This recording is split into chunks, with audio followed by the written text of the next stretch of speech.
It's the day of the week that follows Monday. Yeah. It's the day of the week that precedes Wednesday. Yep. It's Tuesday.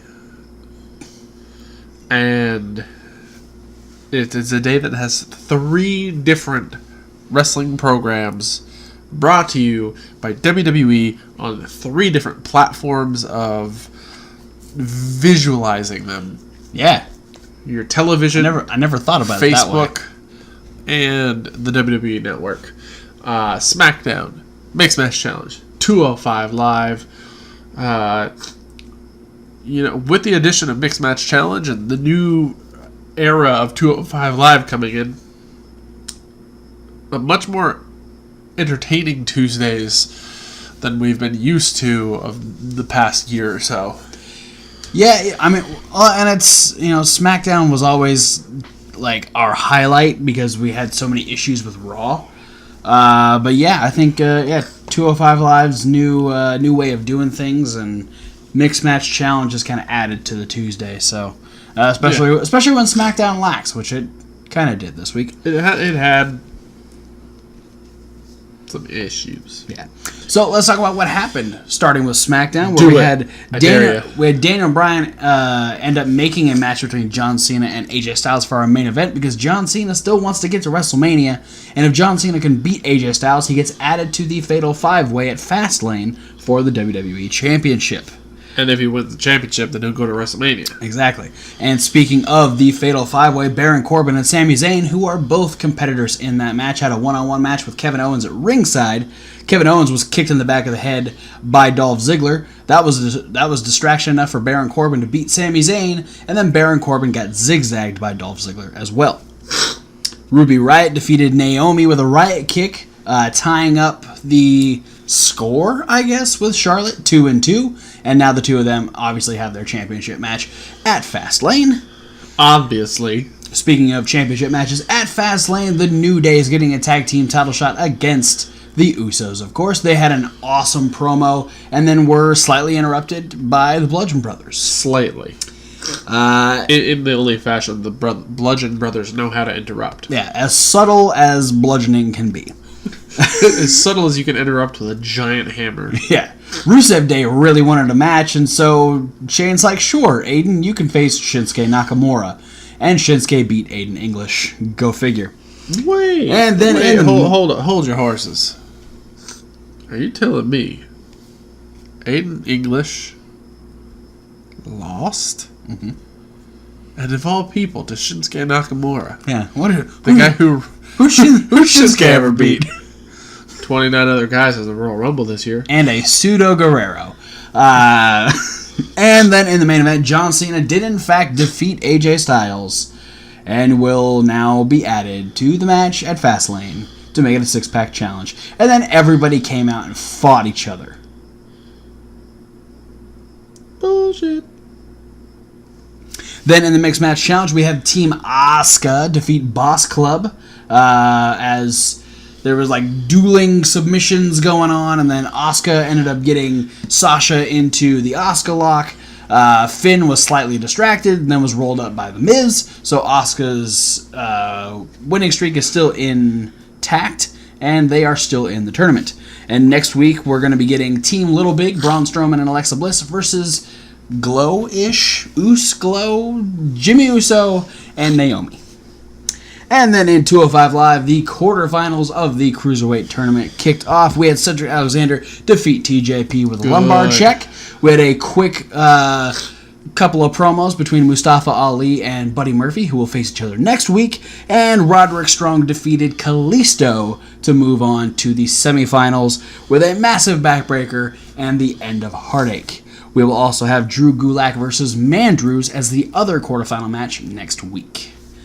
I'm looking forward to that one for sure. That's going to be good. With that being said, what did you like about Tuesday? What did I like about Tuesday? Tell me what you liked. Mixed Match Challenge is really, really growing on me. The interactions between the teams themselves are just so much fun. I think this week the most fun was Miz and Asuka. Because Asuka was so nervous. Yeah, well, I mean, she's undefeated still, so she wants to keep that streak alive.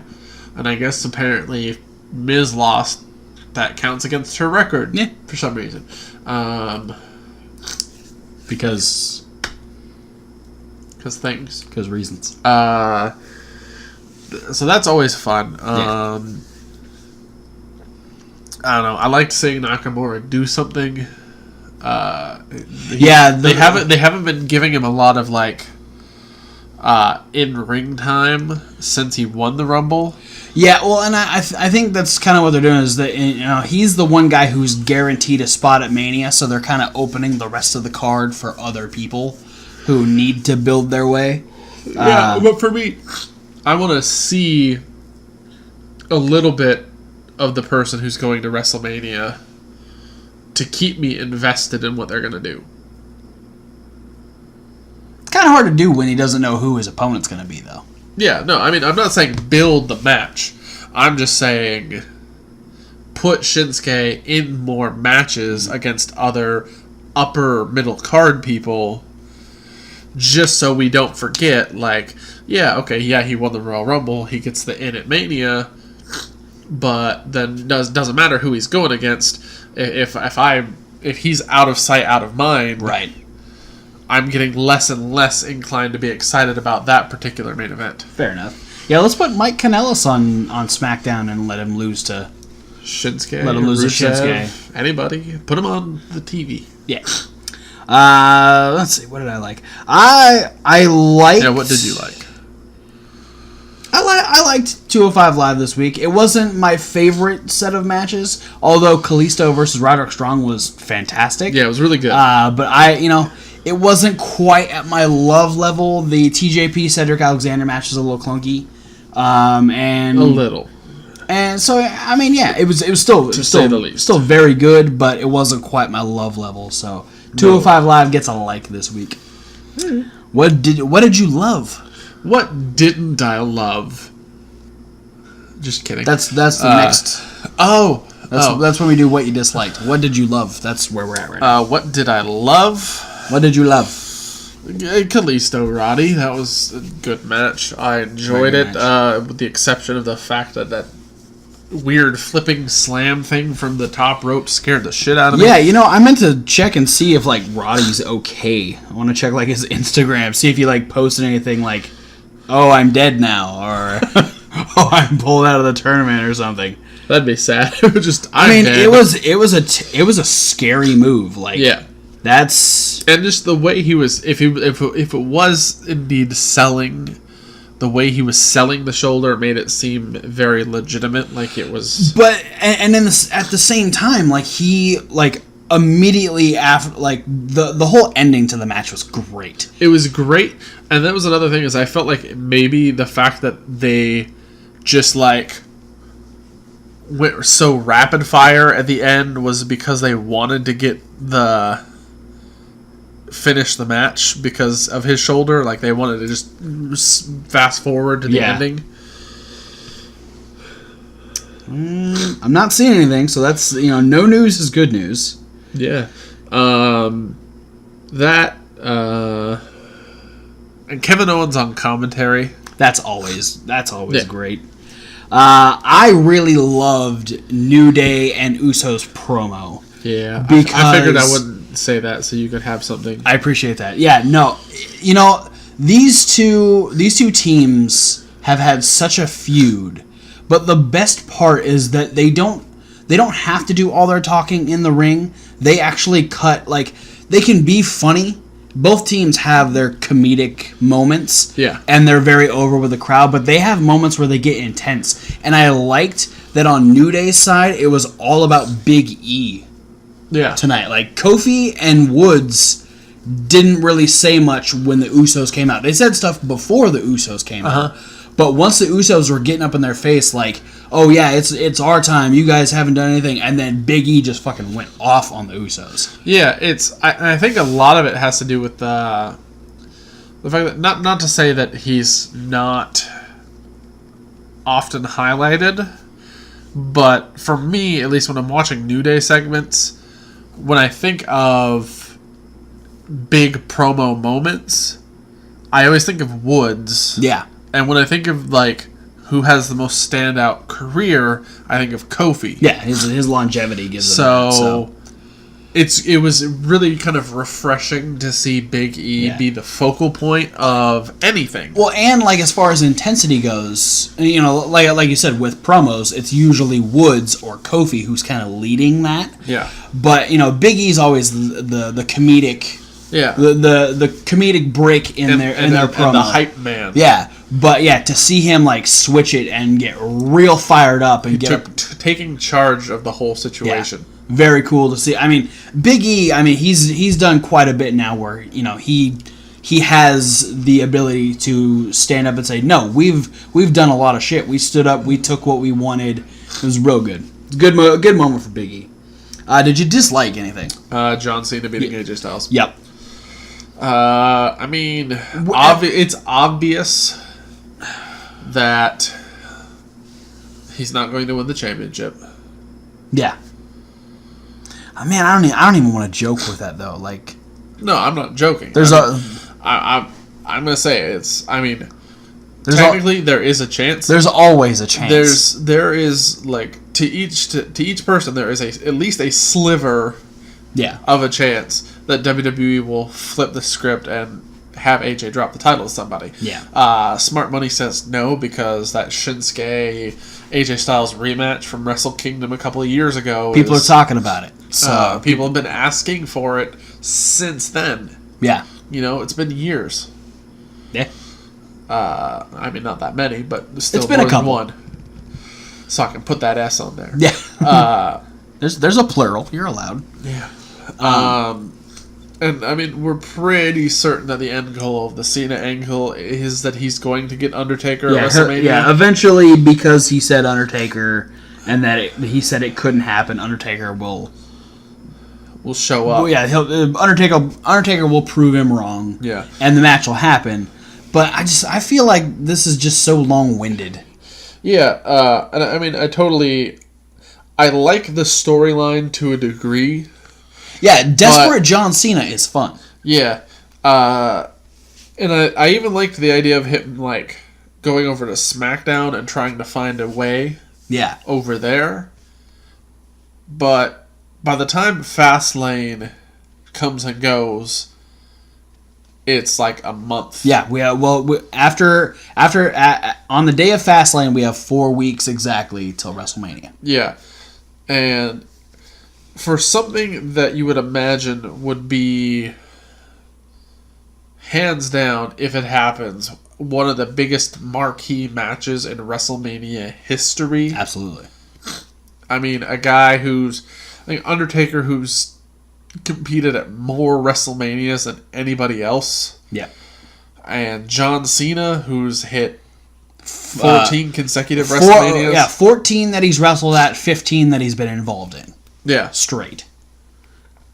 So, yeah. Because I mean, he's been at every WrestleMania since WrestleMania 19. I'm pretty sure. Yeah. So, I mean, we're talking about two of, and I mean, there's a huge gap between the two of them, but two of the longest current running people in WWE right now. Absolutely. So I feel like this match should have started building last night. Yeah. I mean, to a degree, you know, yeah, the seed was planted. Yeah, I think last night was the perfect way to do it, and then going into Tuesday, he should have had this. I mean, don't get me wrong, him and AJ always have fantastic matches. The match was great, but I feel like it would have been way more impactful to have John Cena lose. Yeah. And why should we constantly have this week after week of John Cena might have a chance, John Cena might have a chance, and just have him lose these chances again and again and again, rather than now we have 2 weeks of, well, John Cena might go to WrestleMania as the champion. We don't know. Yeah, there's the biggest plot hole in this entire storyline. It's John goddamn Cena. Yeah.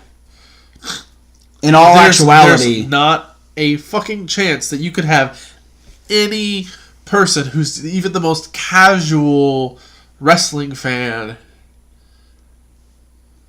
believe for a millisecond that John Cena's not going to be somewhere on the WrestleMania card. Yeah.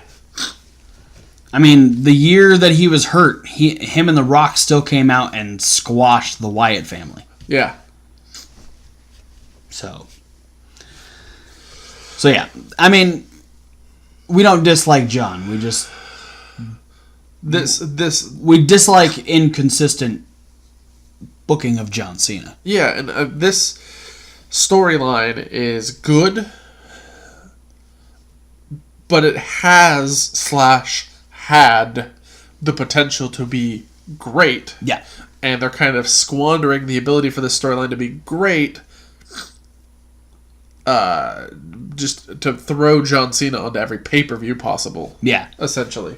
Yeah. Because that's my opinion. That's why they're doing this, is John Cena equals pay-per-view buy rate, so switch him over to SmackDown real quick so we can get him onto that pay-per-view in a week. Kind of thing. Yeah. Yeah. Well, with that being said, thanks for watching our Tuesday Night Live. Don't forget to like, comment, and subscribe. Click those links down below. There are a lot of social media links. There's also a podcast link. That's the one that says SoundCloud. And there's Reasonable Wrestling Fan. It's reasonable with a W. Like wrestling. Where you can find unboxing videos where we get cool shirts like this Chris Hero shirt, this Villain t-shirt, all of our micro brawlers, and a couple of these Funkos, actually. You can check out, there's an entire playlist of them. And you can check out other videos that are loosed. Loosed basely. Right? Right? That's what you're going to say?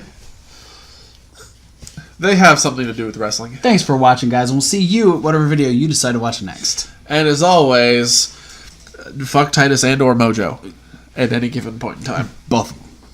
Tight Joe. Modus.